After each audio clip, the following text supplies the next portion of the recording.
This is Ashley Hames, a complete waster. He's 35, he's never had a job, he's spent his life a child.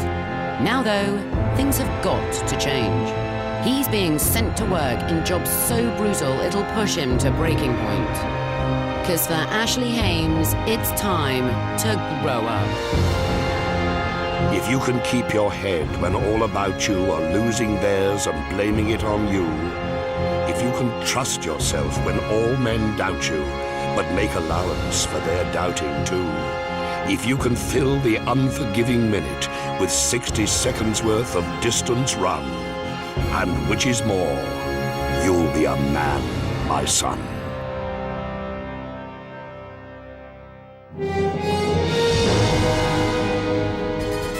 I suppose when you think about archetypal man's jobs, then fireman is pretty much at the top of the list. I've been told about a guy called Todd Weiss here in Edmonton, Canada, who helped out post 9/11. He also helped the victims of Hurricane Katrina, and now he's going to help me. He's going to help me become a man, the type I'm hoping that puts others first. Hi there. Hi. You're Todd, are you? Hi. You're the man that can turn me into a fireman. When I initially met Ashley, I didn't think he was taking it seriously enough. So when do we go out on this? Like now? No. Because I'm dying to, get into one of the engines and ride around, and I want to go out and save lives and impress girls. Well, you take that attitude down to the training school, they're going to just crucify you. It's serious business, firefighting. Right, fair enough. Somebody that comes in that has too much confidence and not enough experience can lead to them getting hurt and making mistakes or getting other people hurt. Well, it hadn't taken long for Mr. Laughs to put me straight, and things were to get quickly worse as I headed to Edmonton's state-of-the-art training centre under the guidance of one Captain Hushhagen. And this is Hushhagen, is it? That's Training Officer Hushhagen to you. Sir, Captain Training Officer Hushhagen. Recruit Hames? Hello, sir. Coat, shirt, pants, off. This guy has got to be joking. I feel like I've just joined the army or something. This off? Off. Like my vest? Off. Underwear, off. Oh, no, I can't take everything off. Off. You're wearing now fire department work clothes. You have the privilege of wearing these only on the training ground. Do you understand? Yes, sir. All right. Recruit Hames. Attention! Recruit Hames. Tomorrow morning, our expectation is that you will be properly shaved, your hair will be combed in a neat manner. Understood? Yes, sir. All right. On the first day I saw him, I was a little skeptical. First of all, what he'd have to do is he'd have to build his physical strength up. One of the other things is a little bit more reverence for what we're actually trying to achieve here. He's a bit of a character. Our job is to make sure that you're trained properly, and you don't think when the time comes to need to do something, you don't think about what you're doing, you just do it and act. So that's why we're so strict in training. What have you got for lunch? Lunch, as Gordon Gekko once famously said, is for wimps, and he only worked in an office. Come on, Hayes, let's go! Get out of that damn thing! I was determined to become a man, but sod this for an induction. In fact, my only thought was that the Recruit Combat Challenge looked like a perfectly shit way to spend my first day in town. I mean, looking at this for me is pretty daunting. They will shout at me, I assume, but I just hope that I don't make an idiot of myself, really. On your mark! Let's go, Ashley, come on. Get set! Go! Okay, we're off, and it's an old favourite. The Nakia back with a fire hose routine. Next, destroy the shoulder joints, yanking another hideous deadweight 60 feet vertically. Then it's arthritis time for the upper vertebrae. Drive, come on, drive. And finally, the 180-pound deadweight dummy, without doubt, the biggest bastard of the lot. 30 feet, that's it, that's all. It's not far. Come on, Hayes, let's take all day! Press on. Let's go! That's it. Keep going. That's it. Keep going. Yeah! Good job. Good job. Let's get this pack off. Guys, get him off. Get open. Get his throat. Get his throat open. Get his throat open. Get his throat open. Let him breathe. Walk it out. Walk it out. Incredibly hard. Like, oh my God. I was so gonna give up. You ain't gonna be a good firefighter if you're an 18-year-old party boy. You gotta step up and be a man. How do you feel? Painful. Want to ring that bell? Or you want to come back again tomorrow? I'll come back tomorrow. Good. Recruit Hames, you are dismissed. Thank you, sir. If nothing else, the thing that pleased me more than anything today was that he didn't quit.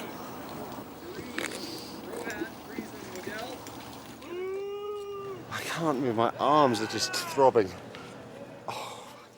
Well, I'm not going to forget today in a hurry, namely due to the fact that I still have intense pain coursing through my arms. Proof, if proof were needed, that I've got quite a long way to go if I'm going to truly stand side by side with the fireman here.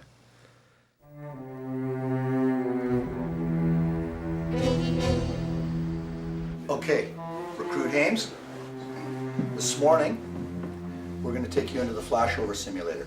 When the can flashes about 10 centimeters over top of your head, the temperature is going to spike from 800 to 1200 degrees centigrade.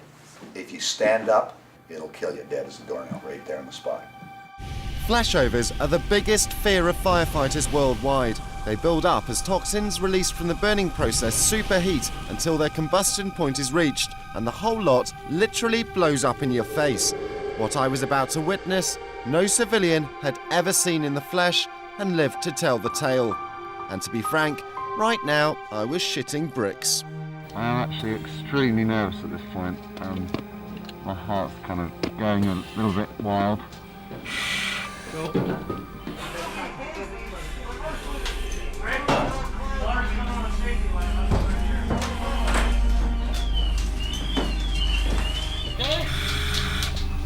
How you doing? You feeling okay? I feel okay, yeah. Okay, Recruit Hames, this is the firefighter's environment. This is where these guys go to work every day.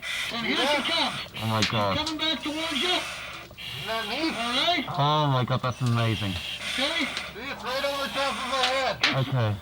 Over 1,000 degrees centigrade over your head. Oh my God. Hang on, if that comes down a couple of feet, I'm dead.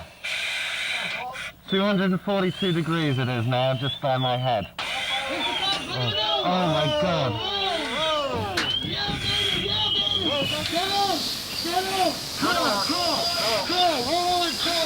I can't believe what I just experienced. It was incredible. Did you get a kick out of that? Yeah. I feel pumped I've up. been doing this for 15 years and I'm still excited to go to work every day. I feel like It's still fun. wrestling, you know.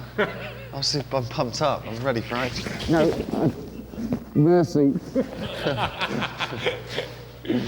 I'm not that pumped up. I would need to be though, as it was now time for my first proper test in fighting a live fire.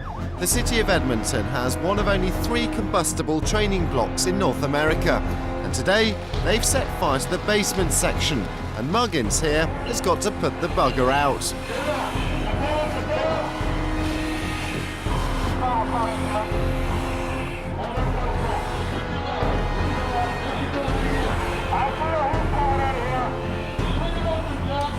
And there it was, a basement fire generating so much heat that even 10 feet away I could have fried an egg on my helmet. One quick blast though, and Hames was in charge. However, the smoke was proving the main concern, and I could feel myself struggling to see, hear, or even concentrate on anything. I felt it was totally beyond me. That's what I felt. I felt it was absolutely out of my league. I was becoming paranoid that I was going to let people down, a thought quickly confirmed by a calamitous abseil attempt, my nerve completely deserting me, and and raising eyebrows all round at the Hames brand of spectacular ineptitude. However, with my training complete tomorrow, I would be off to the station to start work proper, and then there'd be absolutely no room for mistakes whatsoever. Don't fuck with the camera, okay? I don't want to see you fucking around with that.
In my worldwide quest to discover the true essence of manhood, I found myself in Edmonton, Alberta, in a vain attempt to stand shoulder to shoulder with the boys in blue from the Canadian Fire Service. I'd come through 2 days intensive training by the skin of my teeth, and today was now my chance to join the men on the front line. Last night, however, things had got a little wild. So it's the morning after, and obviously today's the big day. So what I really need to do is, really focus, concentrate, and not make any mistakes. Good morning. Mistake 1. Turn up with a stinking hangover. How are you? You all right? I'm doing good. How about you? I'm actually extremely hungover. I don't feel very well at all, but... Well, that's not a very good way to start your first day. Right, I have to get rid of that. Down the drain. Is that all right? Okay, I'm ready for this. As a rookie, you are starting at the bottom. When the phone rings, you're the first person to pick up that phone. Your job is to clean the bathrooms. Did you used to clean toilets, Todd? I did. In fact, all these lads had at one time or another. Troy. Hi, Troy. Nice to meet you. Nice to Ashley. meet you. Hello. What's your name? Jason. Yeah. Hi, Jason. This is? Jesse. Jesse, nice to meet you. You'll be fine. I'm going to look after you very, very well. You have the smell of alcohol. Were you out last night? Yeah. I'm a little bit hungover and stuff, but... Oh, you sorry. are you? That's extra duties. Then you won't come to work next time like that. Okay. Okay? Sorry about that. That'll never happen again. That's not a very good start for me. Not with the captain. Sorry, did you... No. Shit. Sorry, Todd. I'm not going to make that mistake again. I did get laid, though. I need to clean this now. Probably the wrong thing to have said there. Now, on with those bloody toilets. How does that come off? Oh, for fuck's sake. I've worked pretty hard in my life, and I went to a decent school, got 10 O-levels, 4 A-levels, and now I'm scrubbing toilets. So in terms of career progression, it's not ideal. You know. James, Yes, sir. do you think you're above washing toilets? Huh? Okay, I have to say... What? Cat got your tongue? No. You have completely got me right, and I totally from my heart, I apologise, because what I said was completely out of order. So if I offended you, I'm sorry. And I will take this as a serious and proper part of the job. All right. Clear? Okay.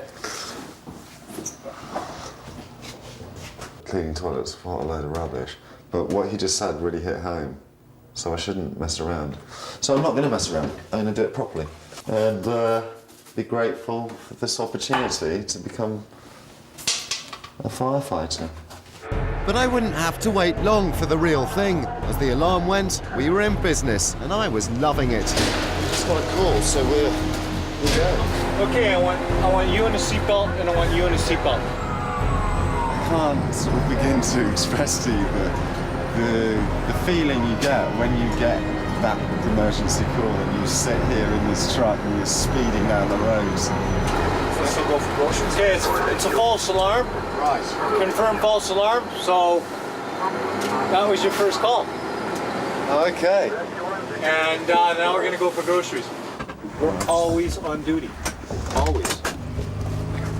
Anything you like, or They don't have it, man. what are you looking for? A lemon and dill sauce. Lemon and dill sauce. Yeah. I think we're in the wrong aisle. No, it should be over there, but they don't have it. Impact.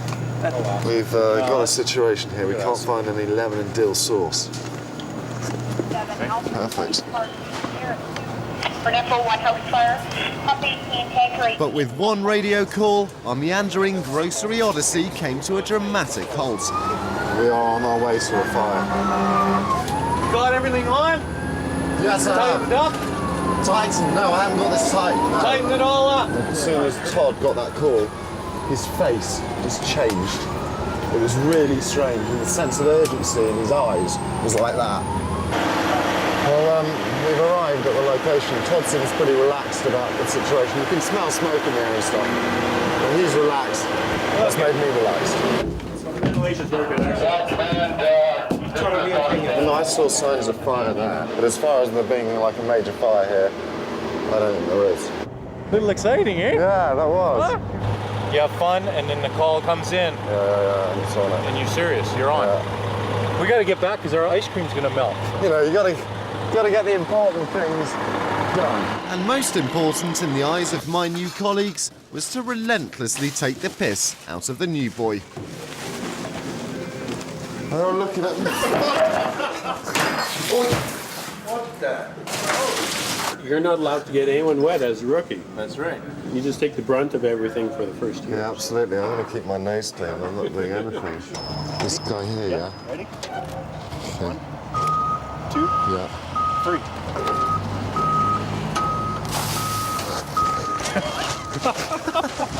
I just came in here, right, to just blow my nose. So I went in here to get some loo paper because I noticed this one said out of order. Looked over and they put some loo roll, dirty loo roll, in the toilet. I.e., it's an excuse to get me into trouble, so I'm going to climb over there and sort it. I'm wising up to these guys.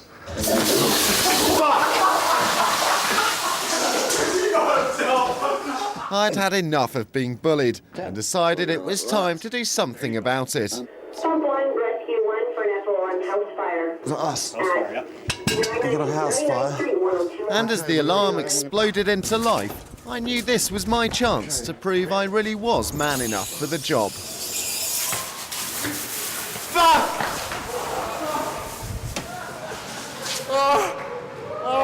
Now you're a true firefighter.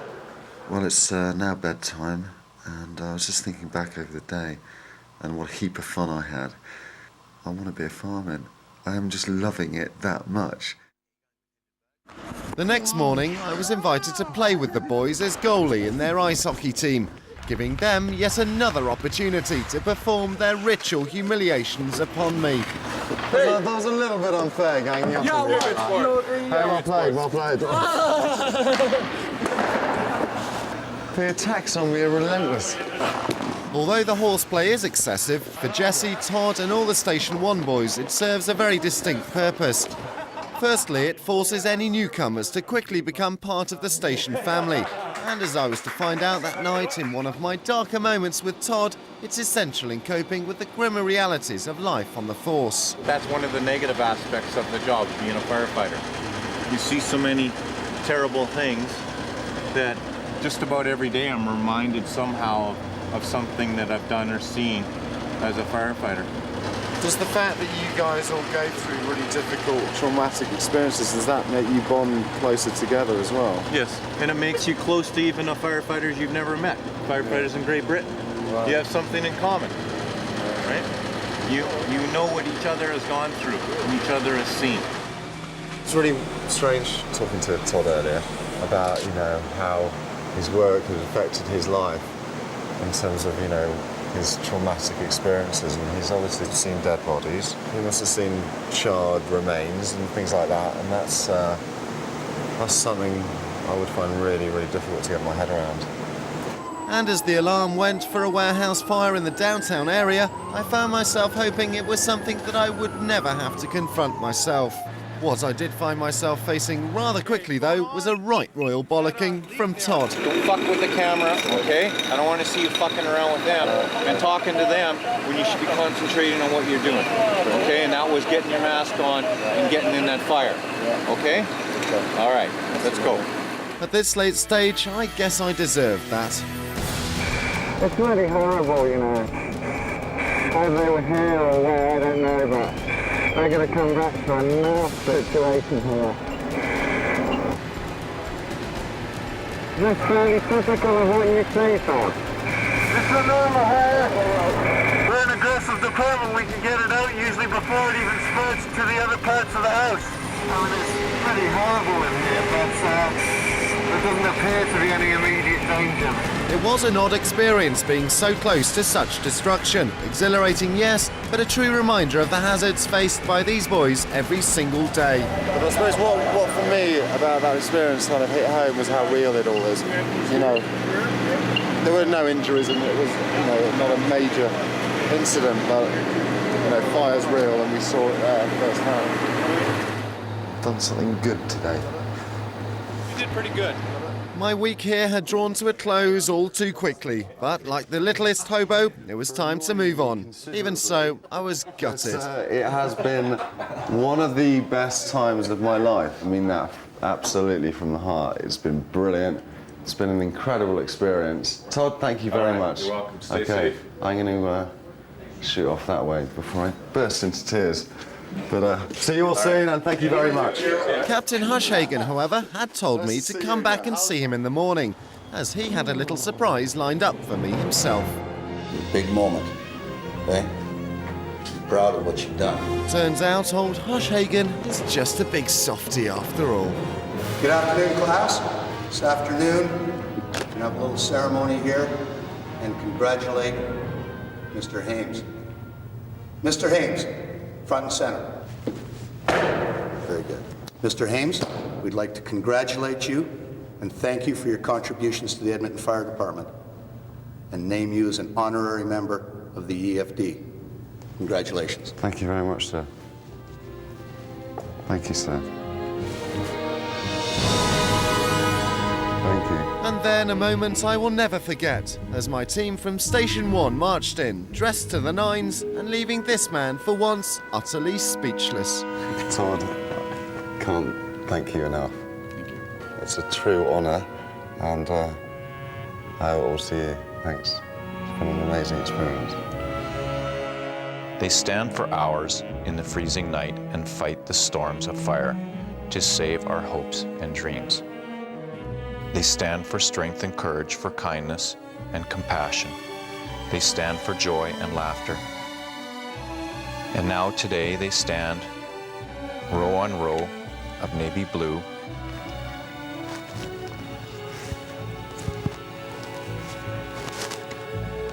to bid farewell to a brother fallen, one who stood tall, who gave his all, and will never be forgotten.